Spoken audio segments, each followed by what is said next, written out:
The envelope arrived on a Tuesday. Pristine white with the embossed Blackwood Enterprises logo in the corner. Serena Vasquez's hands trembled as she slid her finger under the seal and pulled out the documents. Legal jargon filled the pages, but certain phrases leaped out.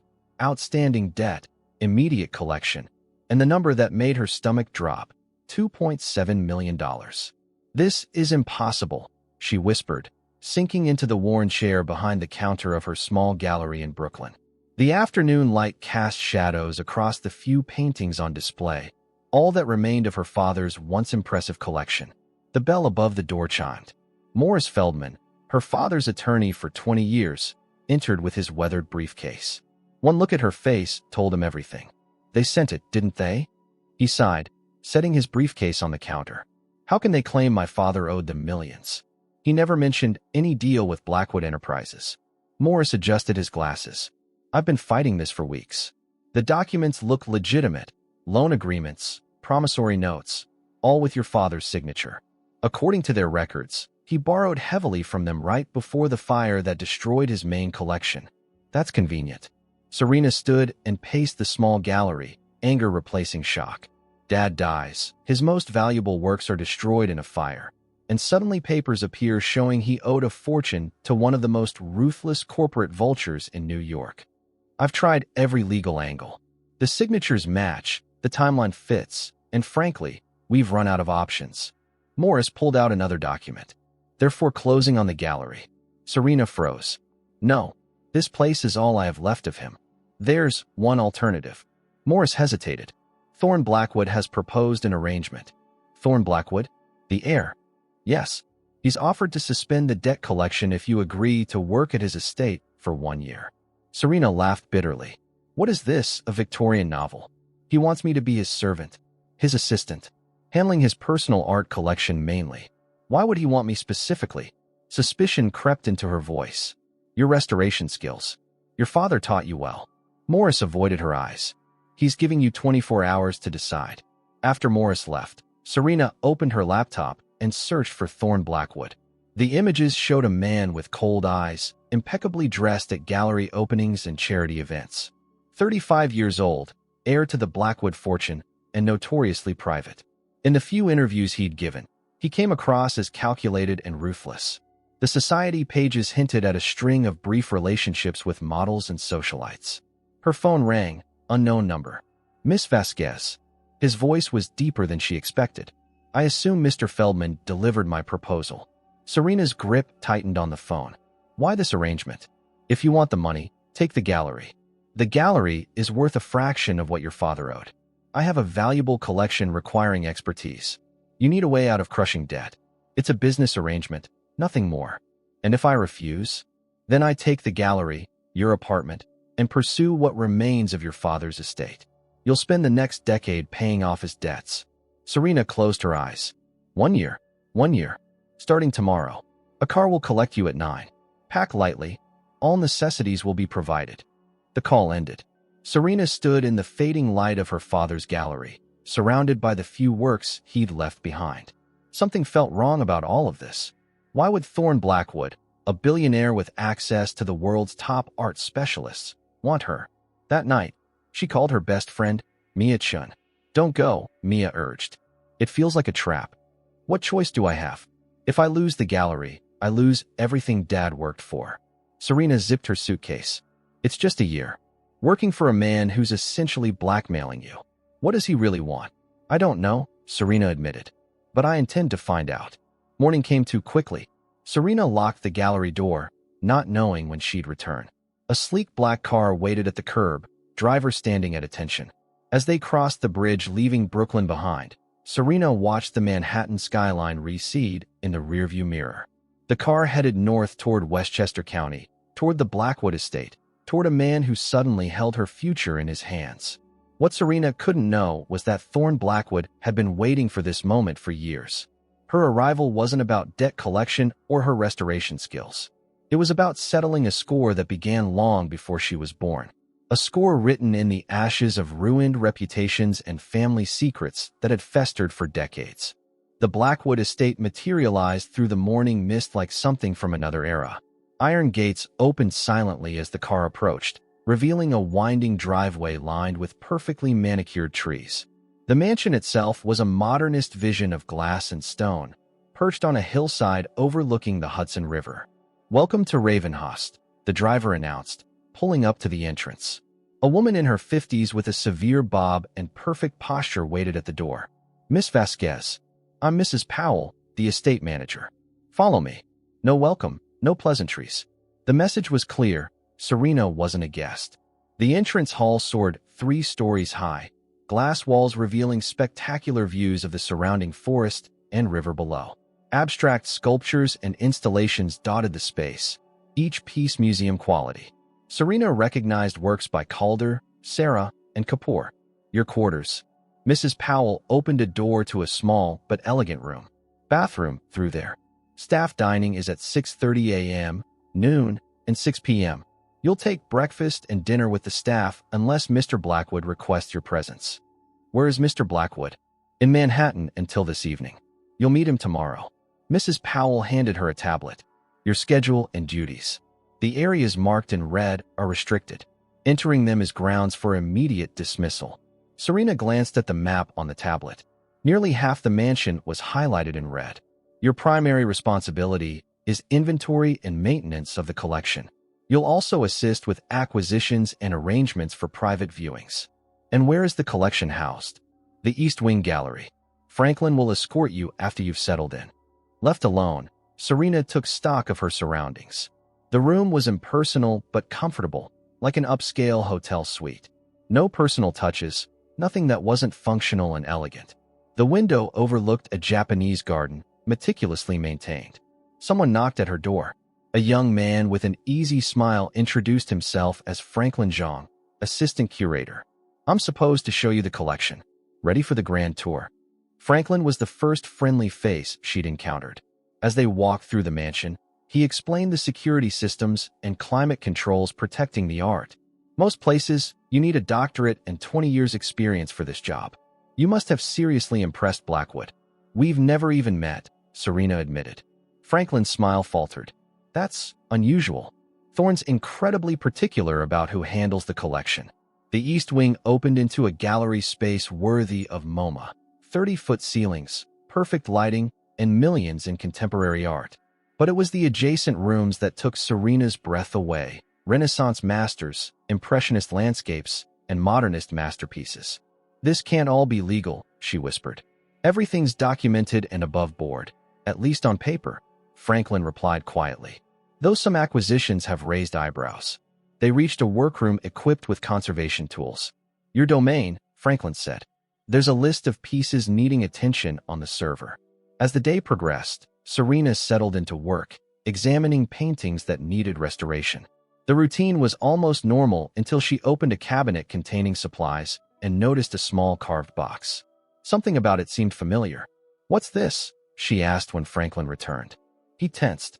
"That's Mr. Blackwood's personal property. It should be locked in his study. It looks like my father's work. The inlay pattern." Franklin took the box quickly. "I'll return it. Please don't mention this to anyone." That evening in the staff dining room, Serena met the other employees, gardeners, housekeepers, security personnel, all professional and reserved. She noticed how they lowered their voices when discussing their employer. After dinner, she explored the public areas, noting cameras tracking her movements. In the main library, she found an elderly man cataloging books. "You must be the new girl," he said without looking up. "Victor Ramirez. Been here 30 years. Was it always like this? So controlled?" Victor glanced at the nearest camera. "No. His father was demanding but fair. The son is different. Obsessive about certain things. The art. The restricted areas. The box he carries." "Box. Like a carved wooden one." Victor's expression changed. "You've seen it? Listen carefully. That box belonged to Mr. Ramirez." Mrs. Powell's voice cut through the room. "Your services won't be required tomorrow. Miss Vasquez, it's past hours for non-essential personnel in this section." Walking back to her room, Serena felt eyes following her. When she reached her door, she found a note slipped underneath.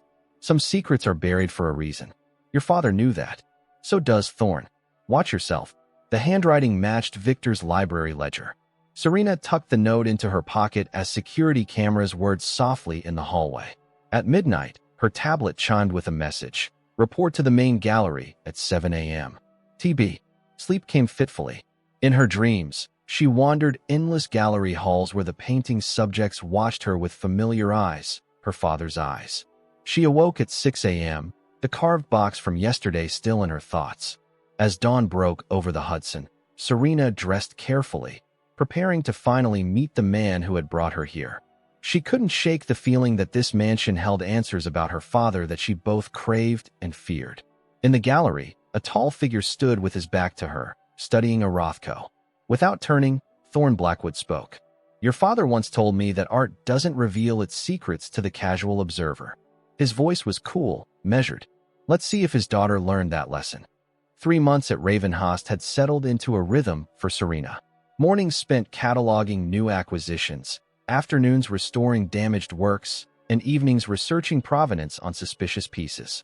Through it all, Thorne Blackwood remained an enigma, sometimes absent for days, other times watching her work in silence from the doorway. Their interactions were professional but charged with unspoken tension. He never mentioned her father directly after that first meeting, but references to Antonio Vasquez's techniques or preferences peppered their conversations about the collection. October brought fierce storms to the Hudson Valley. Lightning cracked across the sky as Serena worked late in her studio, finishing a delicate restoration of a damaged Morizo. You have your father's patience, Thorne said from the doorway, making her jump. He wore his customary dark suit, the carved wooden box under his arm. Most restorers would have rushed that section. My father taught me that rushing ruins masterpieces. Serena carefully set down her brush. Is that his box? Thorne's expression hardened. This belonged to my family long before your father touched it. The lights flickered as thunder shook the windows. Thorne's phone buzzed. The backup generators will engage shortly. Finish what you can and retire for the evening. After he left, Serena continued working by the emergency lights.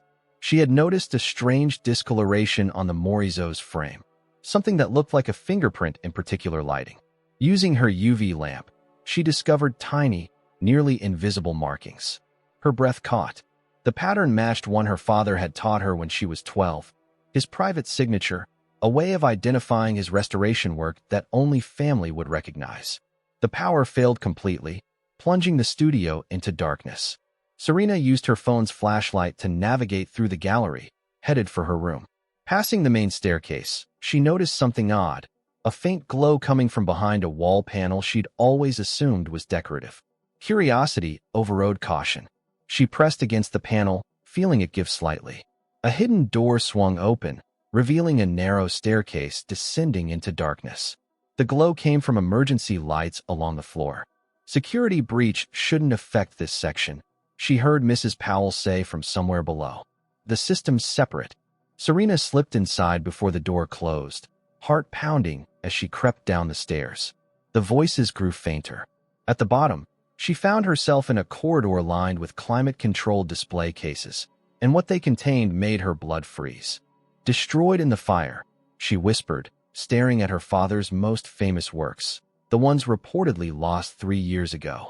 The Venetian Reflections series, his celebrated Madrid Twilight, and dozens of smaller pieces she'd helped him create in his final years. Moving deeper into the hidden gallery, Serena discovered more stolen works. Not just her father's, but pieces reported missing or destroyed from collections across Europe and South America. All meticulously preserved, all officially lost. In an alcove at the far end stood a computer workstation, still powered by the separate generator system. Serena hesitated only briefly before sitting down. The screen was locked, but she noticed something familiar about the desktop background, a photograph of a painting her father had done of her mother. On instinct, she tried the password, Isabella 1990, her mother's name and the year of her death. The screen unlocked. Files filled the desktop, organized by collector names. She opened the folder labeled Vasquez and found hundreds of documents, emails, financial records, and surveillance photos of her father dating back 15 years. He found out, she whispered, reading an email from her father to Thorne's father, Alexander Blackwood, threatening to expose a forgery ring. The reply was chilling. Remember who holds your debts. Accidents happen to people who speak carelessly. 3 weeks later, her father died in a car crash. 6 months after that, the fire destroyed his studio and collection, or so she had believed. Serena connected a small flash drive to the computer, copying what she could. As she worked, she found a hidden subfolder with Italian file names, her father's native language. Inside were coded notes in her father's handwriting, using the private cipher he'd taught her as a child. Trust no one. 3 players in the game. Look for the woman who signs with gold ink. Footsteps echoed in the corridor. Serena quickly ejected the drive, tucking it into her bra as the screen returned to the locked page. She ducked behind a display case just as the lights came on. Thorne entered with Mrs. Powell, their voices tense. Security said there was movement in the main gallery during the outage, Mrs. Powell said. Check the cameras once they're back online. No one comes down here without my authorization. Thorne moved to a painting, one of her father's last works. Has she shown any recognition? Any sign she knows? None that we've observed. She's been exactly as expected, talented, curious, but unaware. Keep it that way. Thorne's hand caressed the carved box he always carried. Until I have what I need from her, she can't know what's down here. They moved toward the far end of the gallery. The moment they rounded a corner, Serena slipped out and raced up the stairs, praying the hidden door would open from inside. It did, depositing her back in the darkened hallway just as the main lights flickered back on. Serena hurried to her room, hands shaking as she hid the flash drive inside a tube of paint in her personal art supplies. That night, she lay awake planning her escape. Whatever game Thorne was playing, she needed to get out before he realized she knew. The flash drive contained enough evidence to potentially expose whatever scheme had led to her father's death, but she needed to be far from Ravenhouse to use it. 3 days later, the perfect opportunity presented itself. Thorne announced a charity gala at the mansion. Dozens of New York's elite would attend, ensuring chaos and distraction. Security would focus on the main event, not on one art restorer slipping away. What Serena couldn't have known was that Thorne had placed a microscopic tracker in her restoration supplies weeks earlier, or that he had been monitoring her sleep patterns through sensors in her mattress. He knew something had changed. He was watching, waiting for her to make her move. As the storm of the century gathered force over the Hudson Valley, both Serena and Thorne prepared for a confrontation they knew was coming, though neither understood the true stakes of the game they were playing. The night of the charity gala arrived with torrential rain and howling winds. Weather advisories warned of potential flooding along the Hudson, but nothing would stop Westchester's elite from attending Thorne Blackwood's exclusive event. Black cars lined the circular driveway as staff rushed about with umbrellas, ushering guests inside. Serena watched from her window as New York's wealthiest entered the mansion, draped in designer gowns and jewels. Her backpack sat ready on the bed, containing only essentials, some clothes, her sketchbook, and the flash drive hidden in a hollowed-out tube of paint. The rest would have to be abandoned. Her door opened without a knock. Thorne stood there in a tailored tuxedo, his expression unreadable. "You're expected at the gala," he said. Serena's heart raced. "I wasn't aware staff attended." "You're not attending as staff. You're attending as my guest." She struggled to maintain composure. "Why?" "Several potential donors are interested in our restoration program. Your expertise will impress them." His eyes flicked to the packed bag on her bed. "Going somewhere." "Just organizing my things," she lied. "What should I wear to this event?"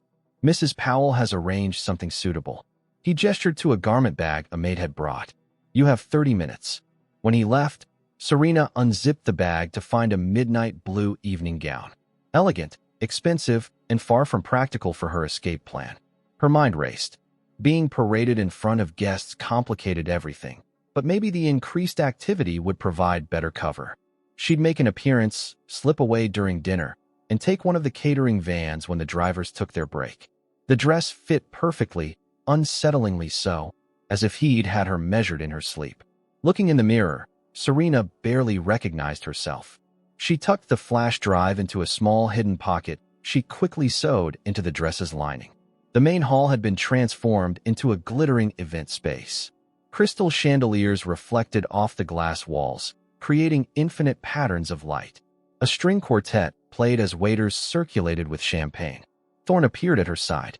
"You clean up well, Miss Vasquez." "As do you, Mr. Blackwood." She accepted a champagne flute. Though I suspect that comes naturally to someone born into wealth.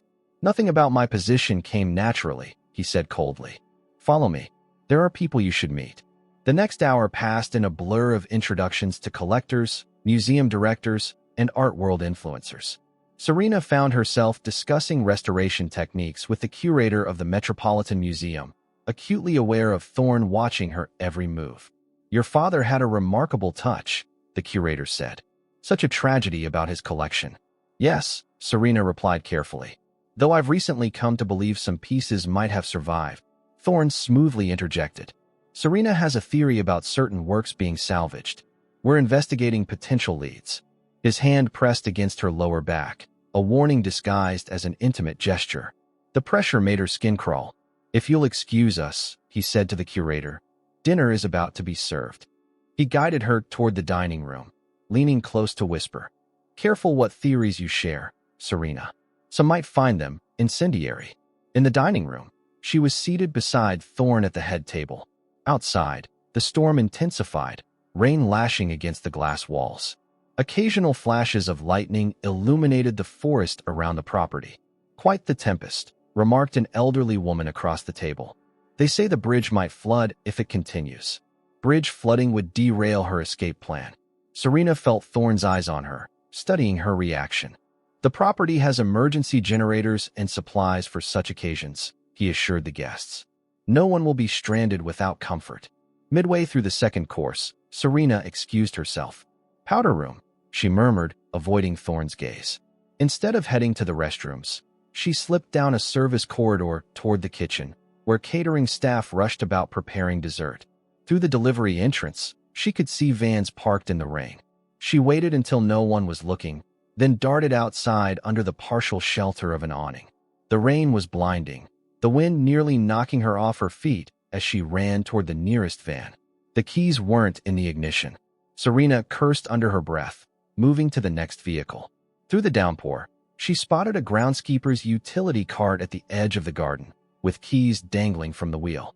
Lightning struck a tree nearby as she reached the cart, the explosive crack sending splinters flying.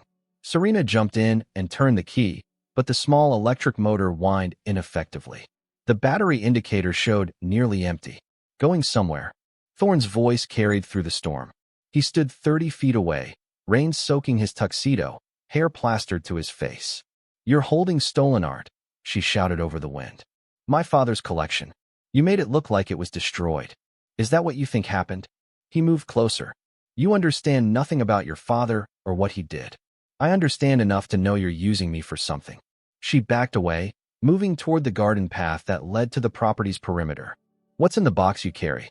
What did my father hide that you want so badly? Lightning illuminated his face, a mixture of anger and something like pain. You have no idea what your father took from my family. A tremendous crack split the air. Not lightning, the ancient oak above them, its trunk splintering under the force of the wind. Serena froze as the massive trunk began to fall directly toward her. Everything slowed. She saw Thorne's expression change from anger to horror. Saw him running toward her instead of away. Felt his body slam into hers, propelling them both clear as the tree crashed down, its branches tearing into the spot where she'd stood. They rolled down a muddy embankment, Thorne's arms wrapped protectively around her. At the bottom, they came to rest against a stone wall, rain pouring over them. Are you hurt? His voice was different, urgent, concerned. Serena tried to stand but gasped at a sharp pain in her ankle. I think it's sprained. Without hesitation, Thorne lifted her in his arms.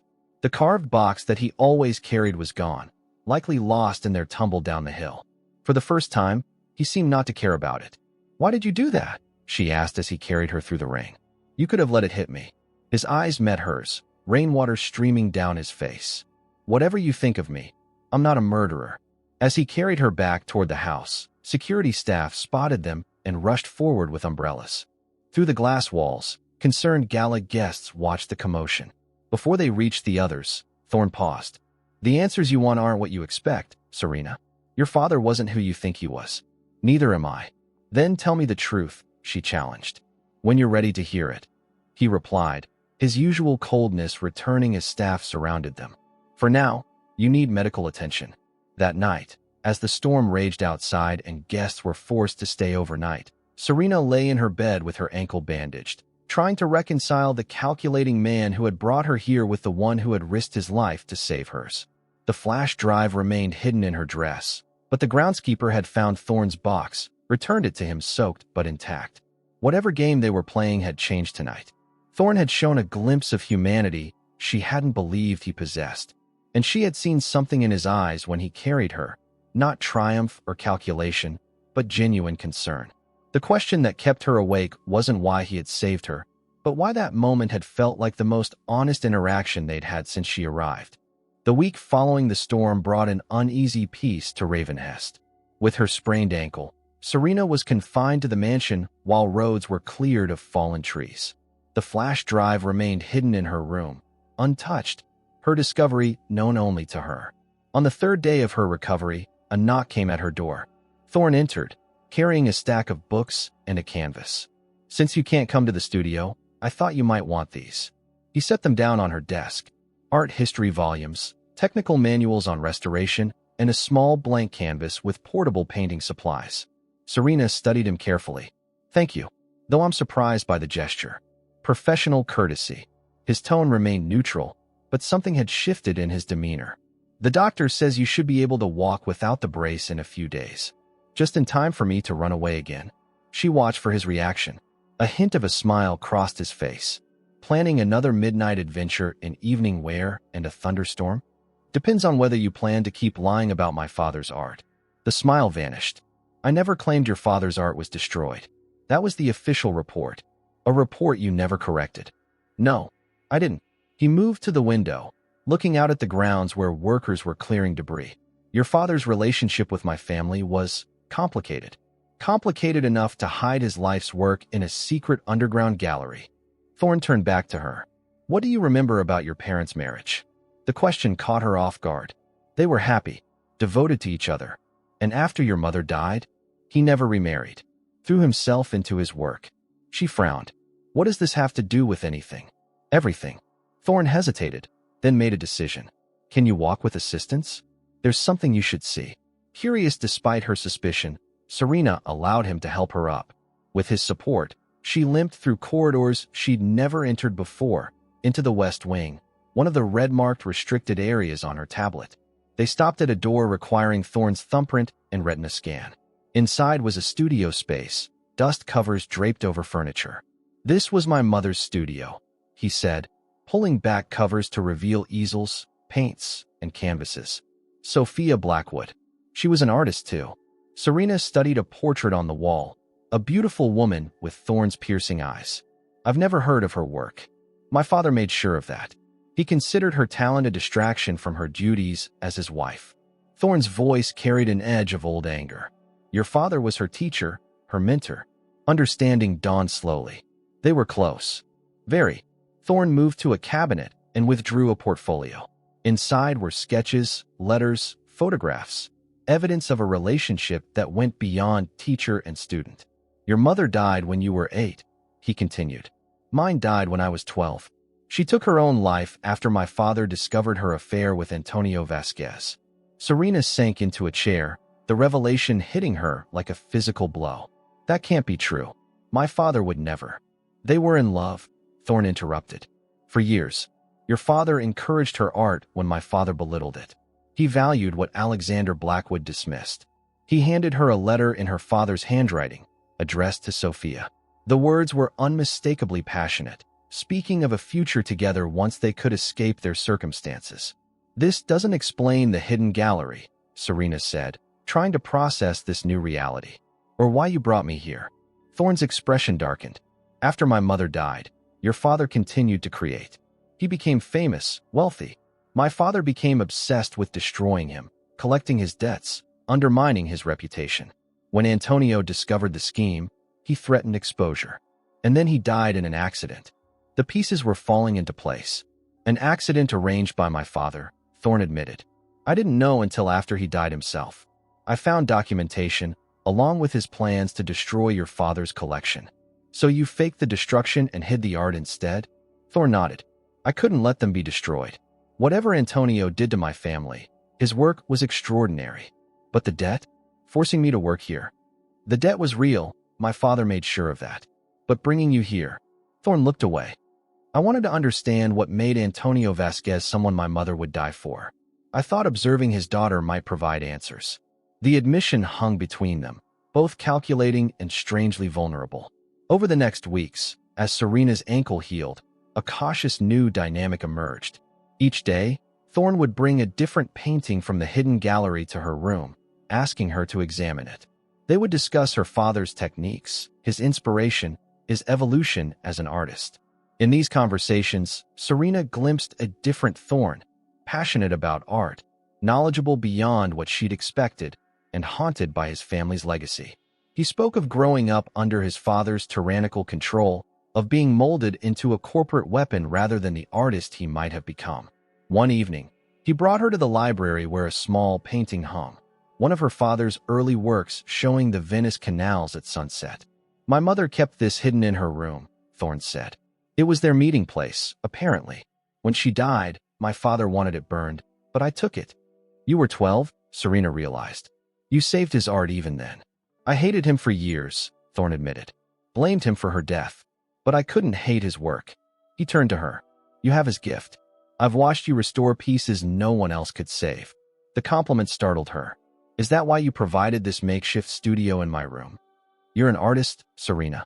Being trapped here without creative outlet would be its own kind of prison. She studied him, this contradiction of a man, capable of calculated cruelty and unexpected kindness. The box you always carry. What's inside it? Thorne's expression closed off. Some questions are better left for another time. But as he left her that night, Serena realized the balance between them had shifted. Secrets remained, but understanding had begun to grow in the space between hatred and something neither was ready to name. The winter months transformed Ravenhurst into a snow-covered sanctuary. As December arrived, Serena found herself in an unexpected limbo, no longer exactly a prisoner, not quite a guest. She continued cataloging the collection while exploring the hidden gallery with Thorne's reluctant permission. Their daily conversations about art had evolved into something bordering on friendship. During evening meals they now shared in his private dining room, Thorne revealed more about his childhood, his strained relationship with his father, and his growing disillusionment with the family business. Serena had stopped planning her escape, but the flash drive remained hidden, insurance against the moments when she caught Elias Mercer, Thorne's head of security, watching her with barely disguised suspicion. He doesn't trust your growing influence, Franklin explained one afternoon as they worked in the conservation studio. Mercer's been with the Blackwood family for 20 years. He was Alexander's right hand before becoming Thorne's. Why would Thorne keep his father's people around if he disagreed with his methods? Franklin shrugged. Old loyalties die hard. Besides, Mercer knows where all the bodies are buried, figuratively speaking. The conversation was interrupted when Mercer himself appeared at the door. Miss Vasquez, Mr. Blackwood requests your presence in his study. The study occupied a corner turret with panoramic views of the snow-covered estate. Thorne stood at the window, tension evident in his posture. We have a problem, he said without preamble. Someone's been accessing the secure server where your father's files are stored. Serena kept her expression neutral. One of your staff. The access came from an external IP address, attempting to decrypt files. He turned to face her. Only 3 people have the passwords to access those files. Myself, Mercer, and now you. She met his gaze steadily. Are you accusing me of something? I'm stating facts. The attempted breach occurred 3 days ago, during the time you were using the library computer. He studied her reaction. Whatever you found during the power outage, whoever you contacted. I haven't contacted anyone, she interrupted, technically truthful since she hadn't yet used the flash drive's contents. But I won't apologize for trying to learn the truth about my father. Thorne's phone buzzed. He checked the message, his expression darkening. The breach was traced. Not to you, to an account belonging to Vivian Ashcroft. Who is she? My father's curator for 15 years. She left the company after his death. Thorne looked troubled. She was also his mistress for much of that time. Before Serena could respond, the study door opened. Morris Feldman, her father's attorney, entered with 2 assistants wheeling document boxes. Ms. Vasquez. Morris nodded, then turned to Thorne. We've brought everything you requested. Serena stared in confusion. Morris? What are you doing here? Mr. Blackwood contacted me last week, the attorney explained. He's requested all your father's legal files. I've been working with his team to analyze the documentation of the debt and the fire. Thorne gestured to the conference table where the boxes were being arranged. I believe we've been manipulated, Serena. Both of us. For the next several hours, they pored over contracts, insurance claims, and financial records. Morris explained discrepancies he'd identified in the timeline of events surrounding her father's death and the subsequent fire that supposedly destroyed his collection. The insurance investigator who certified the loss worked for a firm owned by a shell company, Morris noted. The same shell company appears in connection with several galleries that suddenly came into possession of previously unknown works by emerging artists shortly after your father's death. Galleries connected to Vivian Ashcroft, Thorne added. She left my father's employ with a surprisingly generous severance, then opened her first gallery 3 months later. Serena's mind raced. You think she orchestrated all this? The debt, the fire, the hidden collection? I think she saw an opportunity, Thorne replied. She knew about my father's vendetta against yours, knew about their affair. What if she played both sides? But why involve me now? Why bring me here? Thorne hesitated. The carved box that belonged to your father. I believed it contained something my mother left him, something that might explain why she. He couldn't finish the sentence. What was in it? Serena asked softly. Nothing I expected. Just an old key and a note in Italian I couldn't translate. He looked at her. I thought you might know what it meant. Serena remembered her father's coded notes on the flash drive. The woman who signs with gold ink, she murmured. What did you say? She hesitated, then decided to trust him. I found notes my father left. He mentioned the woman who signs with gold ink as someone not to be trusted. Morris looked up sharply. Vivian Ashcroft always signed gallery documents with a gold fountain pen. It was her trademark. The revelation hung in the air like a thunderclap. Thorne moved to his desk and retrieved the carved box. From it, he removed a small brass key and a yellowed note. Serena translated the Italian. The truth hides in plain sight, where beauty meets deception. What appears authentic may be the perfect forgery. He was talking about art forgery, Thorne realized. Or about people. Serena thought of Vivian Ashcroft, a woman she'd never met who had apparently shaped both their lives from the shadows. Before they could discuss further, alarms blared throughout the mansion. Security monitors on Thorne's desk flashed red as Mercer burst into the room. Sir, we have intruders on the southeast perimeter. Arm. His eyes darted to Serena with suspicion. They knew exactly how to bypass the first layer of security. Thorne moved instantly to a wall panel, revealing a hidden safe. He removed a handgun, checking it with practiced ease. Get Ms. Vasquez and Mr. Feldman to the panic room, he instructed Mercer. I'll check the gallery. Thorne, wait. Serena caught his arm. What if this is Vivian? She could be after the collection. All the more reason to secure it. He hesitated, then pressed the carved box into her hands. Keep this safe. If anything happens to me, give it to Detective Rivera in the Manhattan Art Crimes Division. He's been investigating the forgery ring for years. Before she could protest, Mercer was ushering them toward the hidden elevator that led to the panic room below the mansion. As the doors closed, Serena caught a final glimpse of Thorne striding purposefully toward the hidden gallery, phone to his ear as he summoned reinforcements. In the panic room, monitors showed security camera feeds from throughout the property. They watched in horror as black-clad figures methodically moved through the grounds, disabling cameras as they progressed. They know the system, Morris observed. This is no random break-in. On one screen, they saw Thorne confronting a slim figure in the main gallery, a woman with silver blonde hair who seemed entirely unintimidated by the gun he held. Can we get audio? Serena asked desperately. Mercer hesitated, then flipped a switch. The woman's voice filled the room. Thought you were smarter than your father, Thorne. But you're just as easily manipulated. You never questioned why Antonio Vasquez had those paintings in his collection? Why such a renowned artist needed to steal techniques from others? My father was a great artist, Serena whispered, watching the confrontation unfold. He was a masterful copyist. The woman, presumably Vivian, continued on screen. And I made him famous by selling his forgeries as originals, until he developed a conscience and threatened to expose everything. The revelation hit Serena like a physical blow. Her father, the man she had idolized, implicated in an art forgery scheme? Alexander took care of Antonio for me, Vivian told Thorne. But he was too blinded by jealousy to see the bigger picture. You, however, did exactly what I hoped. Preserve the collection instead of destroying it. Why? Thorne demanded. Because those paintings are worth hundreds of millions to the right buyers, Vivian smiled. Buyers who don't care about provenance as long as the work is indistinguishable from the original. The feed cut out abruptly as gunfire erupted somewhere in the mansion. Mercer moved toward the weapons safe in the panic room, but froze when the barrel of a gun pressed against the back of his head. I wouldn't, said one of Morris's assistants, no longer playing the part of a legal aid. Ms. Ashcroft sends her regards, Mr. Mercer. She said you might be difficult. Serena clutched the carved box, her mind racing as the truth collapsed around her. Her father, Thorne's parents, all of them caught in a web spun by a woman who had orchestrated their destruction for profit. And now, that same woman was coming to claim the final piece of her plan.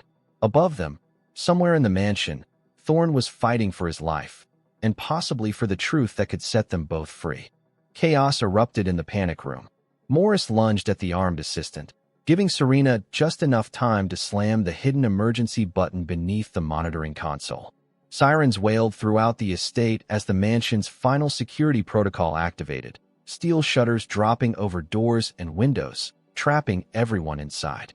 You shouldn't have done that, the gunman growled, shoving Morris to the floor.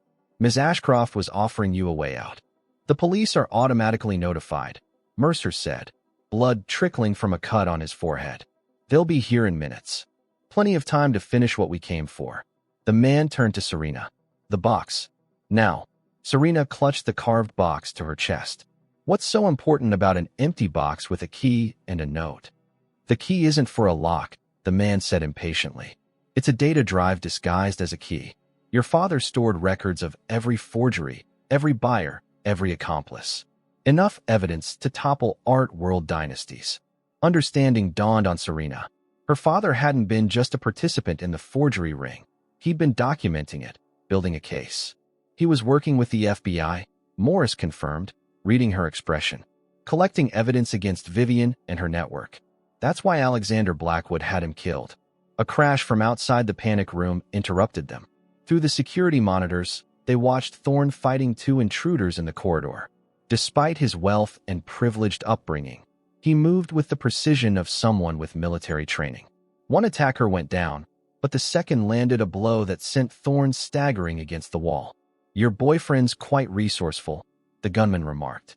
Shame he got caught in the middle of all this. He's not my boyfriend, Serena replied automatically, her eyes fixed on the monitor. Thorne recovered, subduing the second attacker. He grabbed a security pass from one of the unconscious men and headed toward the panic room. Looks like we'll have company soon, the gunman said, positioning himself by the door, gun ready. When he comes through that door, I'll give him a proper welcome. Serena had seconds to make a decision. Wait, she said, extending the box. Take it. Just don't hurt him. The gunman smiled triumphantly, reaching for the box. The moment his attention shifted, Serena slammed it into his face with all her strength. He staggered backward as Mercer launched himself forward, grappling for the weapon. The door hissed open. Thorne entered in time to see the gun discharge, the bullet striking Mercer in the shoulder. Without hesitation, Thorne tackled the assailant, driving him to the floor. A brutal, efficient struggle ended with the gunman unconscious. Police are 5 minutes out, Thorne said, breathing heavily as he helped Mercer to a chair. Vivian got away with 2 men when the lockdown started. Mercer winced as he applied pressure to his wound. Helicopter on the roof. She was prepared. Serena knelt beside Morris, who was shaken but unhurt. You knew about my father working with the FBI. The elderly attorney nodded wearily. I was his liaison with the agents. When he died, the investigation stalled. The evidence was missing. Until now. Thorne took the carved box from Serena, examining the brass key. This whole time, I thought this was about my mother's suicide. About your father's betrayal. It was just about money. And power, Morris added. Vivian Ashcroft built her empire on forgeries. If this evidence comes to light, museums worldwide will question their collections. Collectors will demand authentications. The market will collapse. As the wail of police sirens grew closer, Serena watched Thorne's face, the complex emotions playing across features that had become painfully familiar to her. In that moment, she realized how much had changed between them in these months. Hours later, after police had secured the scene and paramedics had treated the injured, Serena and Thorne sat in his study. The FBI had taken the key, promising to pursue Vivian and her network with the full force of the law. "I've been living a lie," Thorne said quietly, staring into his untouched whiskey. "Building my collection, preserving your father's work, all while believing a story crafted by the woman who destroyed both our families." "We both believed what we needed to," Serena replied. "I needed my father to be the artist I admired. You needed a reason for your mother's death that made sense. I brought you here to punish you." The admission hung between them. "I convinced myself you were complicit in your father's crimes against my family. I wanted you to suffer as I had suffered." The truth, finally spoken, created a canyon between them. All the moments of connection, of growing understanding over the past months, seemed to evaporate in the face of this original sin. "At first," he continued, "maintaining the pretense was easy. You were just Antonio Vasquez's daughter, a means to an end. But then I saw you work, saw your passion for art, your integrity, realized you knew nothing about what had happened." "When did the act become real?" Serena asked, needing to understand. "The night of the storm. When I pulled you from under that tree." He finally met her eyes. "I realized I'd stopped wanting revenge. Started wanting your respect instead." Serena stood, moving to the window. Outside, FBI agents were cataloging evidence, preparing to transport the hidden collection for authentication. "You could have told me the truth then," she said. "Instead, you continued the charade. By then, I wasn't sure what the truth was anymore." Thorne joined her at the window. "Everything I believed about your father, about my parents, was unraveling. All I knew for certain was that I couldn't bear to see you hurt. Yet here we are." Serena turned to face him. Both hurt anyway. The next morning, Serena packed her few belongings. With Vivian Ashcroft on the run and the FBI investigation active, the debt that had brought her to Ravenhurst was suspended pending legal review. She was free to leave. Morris waited in the foyer with news. "The gallery is safe for now. And there's something else. The Florence Institute wants you for their restoration program. Full scholarship. I took the liberty of submitting your portfolio months ago." Florence. Serena had dreamed of studying there since childhood. It would mean leaving immediately. "The winter session starts next week." Morris handed her the acceptance letter. A fresh start, far from all this. Thorne appeared on the grand staircase, watching their conversation from a distance. When Morris stepped away to take a call, Thorne approached her. "You're leaving?" A statement, not a question. "Florence, to study restoration." She couldn't read his expression. "It's what I've always wanted." "I'm glad." His voice was formal, distant, the voice of the man who had first brought her here, not the one who had saved her life or shared quiet conversations about art and family. "You deserve the opportunity." Serena waited for more, for some acknowledgement of what had grown between them, some regret for what was ending. Instead, he extended his hand in a businesslike gesture. "I've arranged for the car to take you to the airport. Your flight is confirmed." She took his hand briefly, feeling the warmth fade as he withdrew. "Goodbye, Thorne." As the car pulled away from Ravenhurst, Serena looked back at the mansion that had been her prison and then, impossibly, something like a home. Thorne stood on the steps, a solitary figure growing smaller in the distance. What neither could know was how this parting would haunt them both. Serena in the ancient streets of Florence, Thorne in the empty galleries of Ravenhurst. Or that the truth, so dearly purchased, had freed them from old lies only to trap them in the prison of pride and unspoken regret. 6 months transformed Serena. Florence embraced her with its centuries of art and history. The Institute challenged her talents, and distance provided clarity about the tangled events at Ravenhurst. She excelled in her studies, gained recognition for her restoration techniques, and tried to forget the man whose presence lingered in her thoughts despite her best efforts. News reached her occasionally through Morris. Vivian Ashcroft had been arrested in Switzerland. The FBI investigation had uncovered a forgery network spanning 3 continents, and several prominent museums had discovered counterfeits in their collections. The Blackwood name appeared in these reports, but always as a cooperating witness, never a suspect. Of Thorne himself, She heard nothing personal. No messages, no contact, just silence. Spring in New York brought Serena's first major exhibition, not of her father's work or her restorations, but her own paintings. The small Soho gallery displaying Redemption and Memory had been packed since opening night, critics praising her unique style that blended classical techniques with contemporary themes. The centerpiece, a large canvas titled Dawn at the Mansion, showed Ravenhurst at daybreak, morning light transforming cold glass and stone into something almost ethereal. Two silhouettes stood on a distant terrace, facing the sunrise, indistinct figures that viewers interpreted according to their own imaginations. The accompanying text read, "Some places guard both pain and hope. It's our choice which to cultivate." On the exhibition's final evening, Serena circulated among the remaining patrons, accepting congratulations and deflecting questions about her time at the mysterious Blackwood estate. Art world gossip had connected her to the forgery scandal, but her reputation had emerged enhanced rather than damaged. "Your father would be proud," Morris said, joining her as the last visitors departed, though perhaps surprised by your candor. He nodded toward a series of smaller works depicting fragmented memories, her father at his easel, her mother's hands guiding her own, and subtle references to the truth she now accepted, her father's brilliance and his flaws. "I had to make peace with who he really was," Serena replied. "The genius and the forgerer, the loving father and the flawed man." As the gallery closed, Serena found herself drawn to one particular place, her father's old studio in Brooklyn, now transformed into a community art center through an anonymous donation.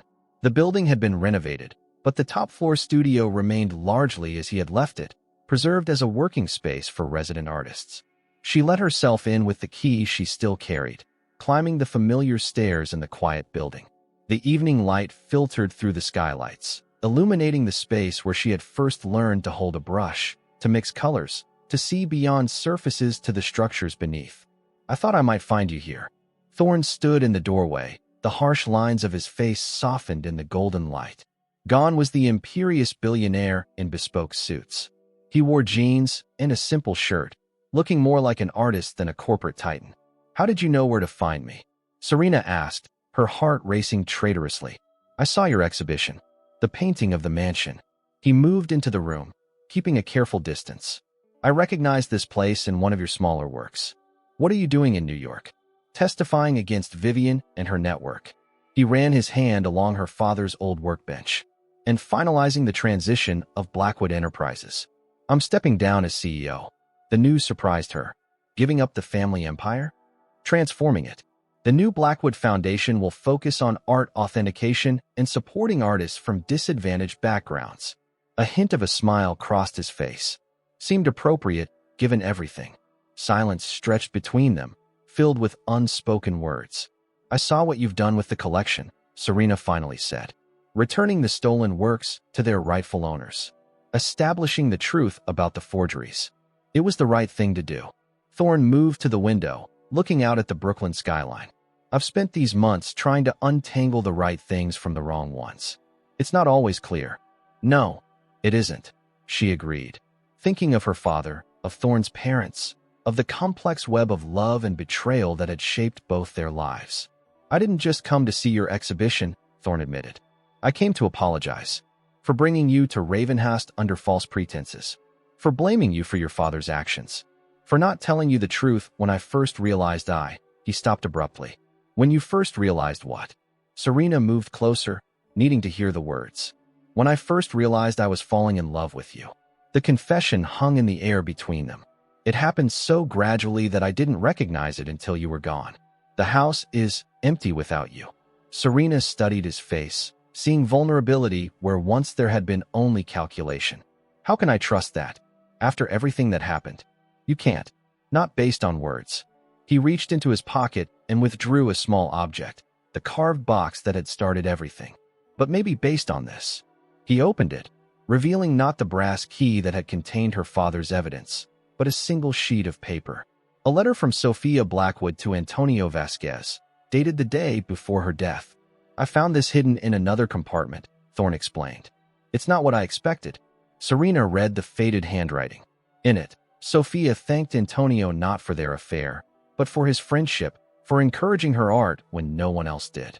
She wrote of her decision to leave Alexander, to forge her own path, not with Antonio, but independently. She asked him to look after Thorne if anything happened to her, knowing Alexander would never nurture their son's artistic talents. She wasn't leaving with your father, Thorne said quietly. She was leaving for herself. Alexander couldn't accept that. He created the story of their affair to explain her departure, to salve his ego. And my father never corrected the narrative, Serena realized. He let you believe he was responsible. To protect her memory, I think. And possibly to protect me from the truth about my father. Thorne's voice was thick with emotion. Your exhibition made me see what he was trying to do. Preserve hope where there was pain. Outside, twilight deepened into evening.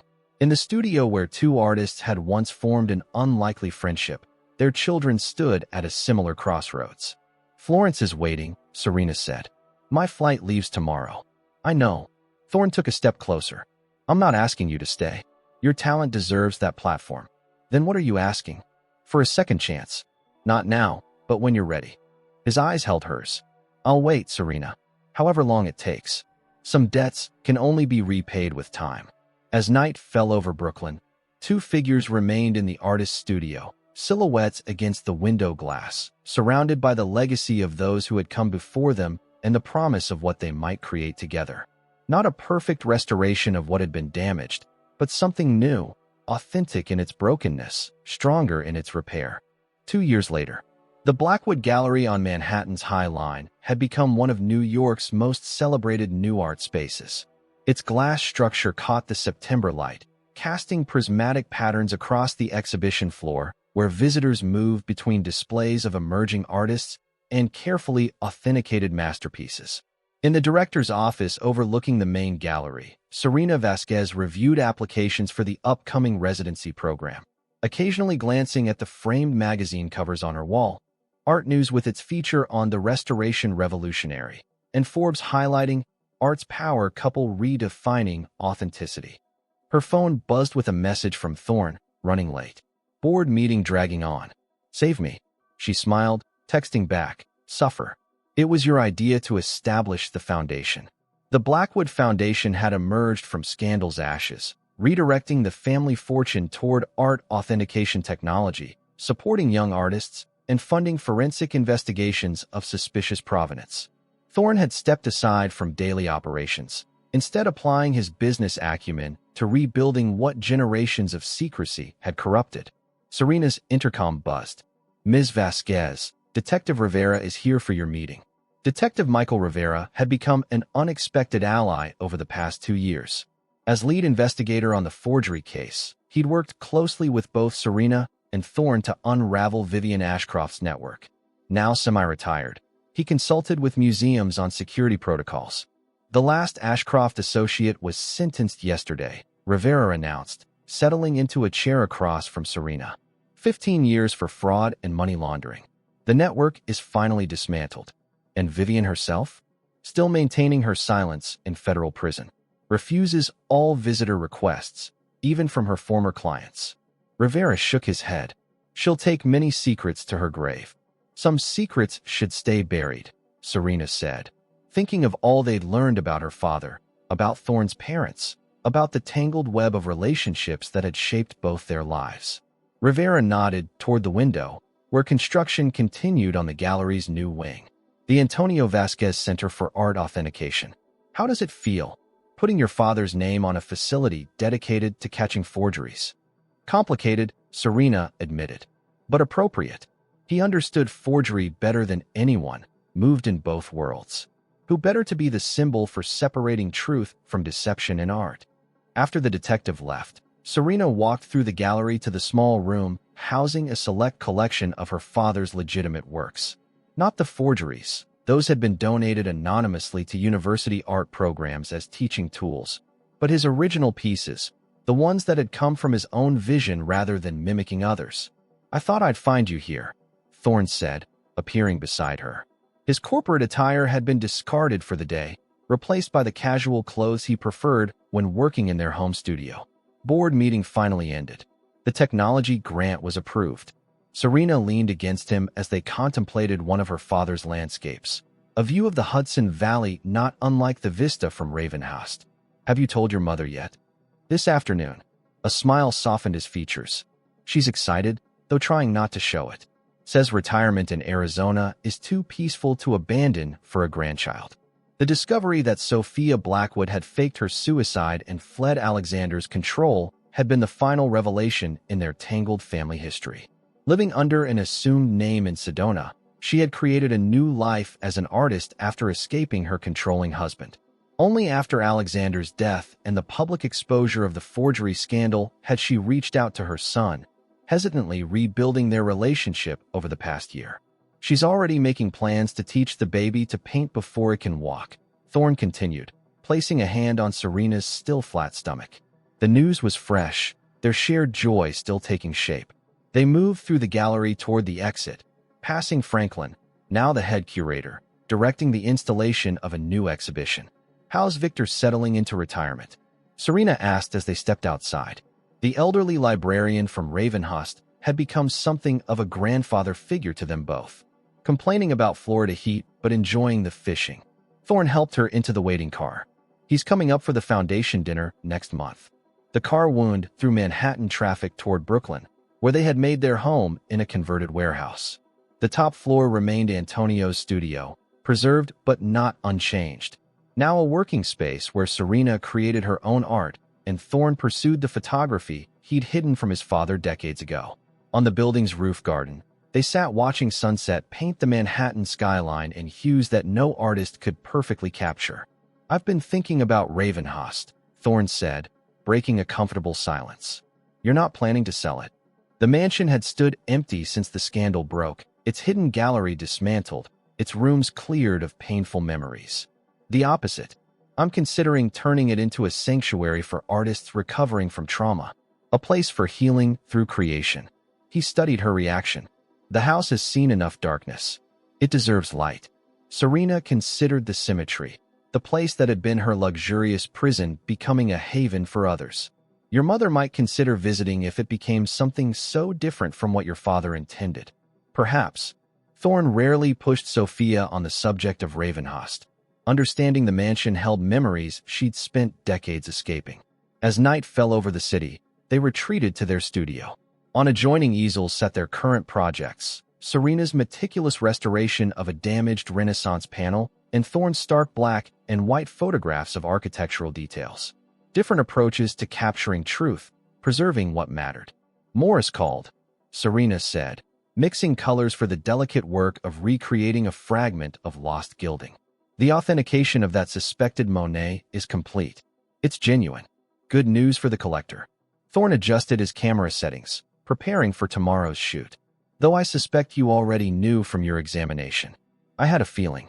Her hand moved with confidence born of training and intuition. "Some truths reveal themselves if you know how to look." He watched her work, still marveling at the precision of her technique. "Like us." "Exactly like us." She smiled without looking up from her canvas. A complex provenance, questionable authenticity at first glance, but ultimately. She set down her brush, turning to meet his gaze. "The real thing." Later that night, as Manhattan's lights glittered beyond their windows, they lay talking about the future, the child that would join their reconfigured family, the Foundation's expanding mission, the art yet to be created. Not a perfect restoration of what had been damaged, but something new, something true. In the studio corner stood the carved wooden box that had once held secrets, now empty, its purpose served. The past had been acknowledged, its lessons absorbed. What remained was the blank canvas of tomorrow, waiting for the first brushstroke.